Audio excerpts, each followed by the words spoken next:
Shalom saudara, ada satu pengajaran dari kelompok Hypergrace yang mengatakan bahwa mengajarkan takut akan Tuhan berarti kita telah menebarkan ketakutan yang mengarah kepada legalisme. Nah, hal itu sangatlah tidak berdasar dan tidak sesuai dengan Alkitab. Dalam Voice of Pentecost kali ini, kita akan membahas mengenai takut itu baik. Sekalipun terkesan negatif, rasa takut memiliki dampak yang baik bagi kita. Dengan adanya rasa takut, sebagai orang percaya, kita menjadi lebih berhati-hati dan bijaksana dalam menjalani kehidupan ini. Kita juga merasa penting untuk melibatkan Tuhan dalam segala aspek kehidupan kita. Sebaliknya, orang-orang yang tidak memiliki sesuatu yang ditakuti cenderung hidup sembrono dan semau-maunya. Orang seperti itu biasanya hidup hanya mengandalkan kemampuan dan kehebatannya sendiri. Mari kita pelajari apa yang dikatakan Alkitab mengenai rasa takut. Alkitab setidaknya memberikan gambaran mengenai dua jenis rasa takut. Yang pertama, rasa takut yang melemahkan. Kitab Wahyu 21 ayat 8 menuliskan bahwa orang penakut itu mendapat bagian dalam kematian yang kedua. Artinya, orang penakut akan masuk neraka.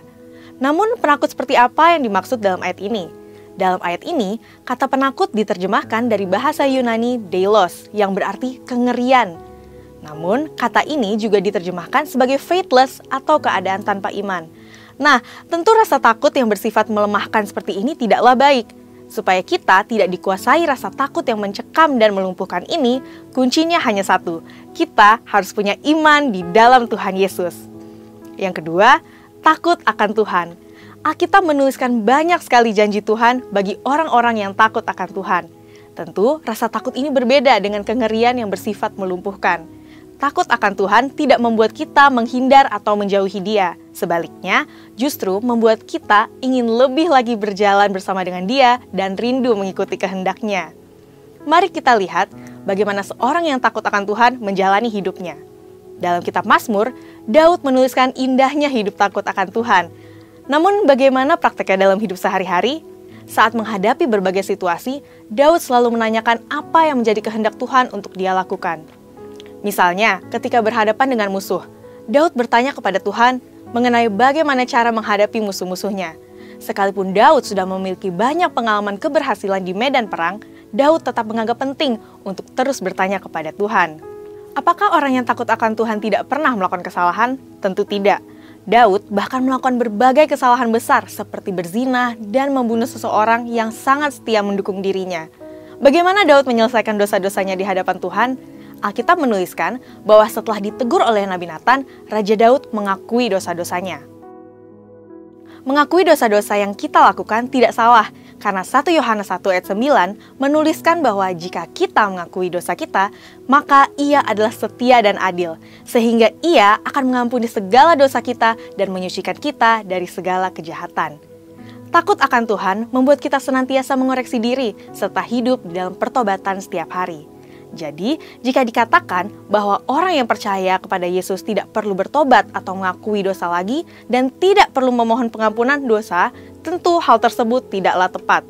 Memang benar bahwa Tuhan Yesus telah membayar lunas semua dosa kita. Namun, pertobatan setelah seseorang mengalami kelahiran baru tetap penting bagi orang percaya.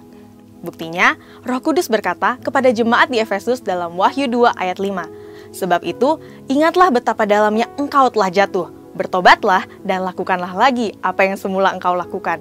Jika tidak demikian, aku akan datang kepadamu dan aku akan mengambil kaki dianmu dari tempatnya jikalau engkau tidak bertobat." Jika orang percaya tidak perlu lagi bertobat karena mempercayai karya Tuhan Yesus yang sudah sempurna dalam dirinya, tentu pemahaman tersebut tidak tepat. Perhatikan bahwa Tuhan Yesus sendiri menegur jemaat di Efesus supaya bertobat. Dalam doa Bapa kami, kita juga diajar untuk meminta pengampunan kepada Tuhan setiap hari dengan berkata, "Ampunilah kami akan kesalahan kami, seperti kami juga sudah mengampuni orang yang bersalah kepada kami." Pertobatan penting untuk dilakukan oleh orang percaya, karena selama masih hidup di dunia ini, orang percaya pun masih bisa berbuat dosa. Syukur kepada Tuhan, darah Yesus menyucikan kita dari segala dosa. Pertobatan memberikan tempat bagi darah Yesus dan anugerahnya untuk menyucikan diri kita lagi. Dan pertobatan hanya bisa terjadi jika kita takut akan Tuhan. Tidak menjaga rasa takut akan Tuhan akan mengeraskan hati nurani sehingga sulit bertobat. Orang yang tidak bertobat bisa kehilangan keselamatan. Saudara, untuk penjelasan selengkapnya dari tim teologi kami, silahkan buka link yang ada di atas atau scan QR Code yang tersedia. Tuhan Yesus memberkati.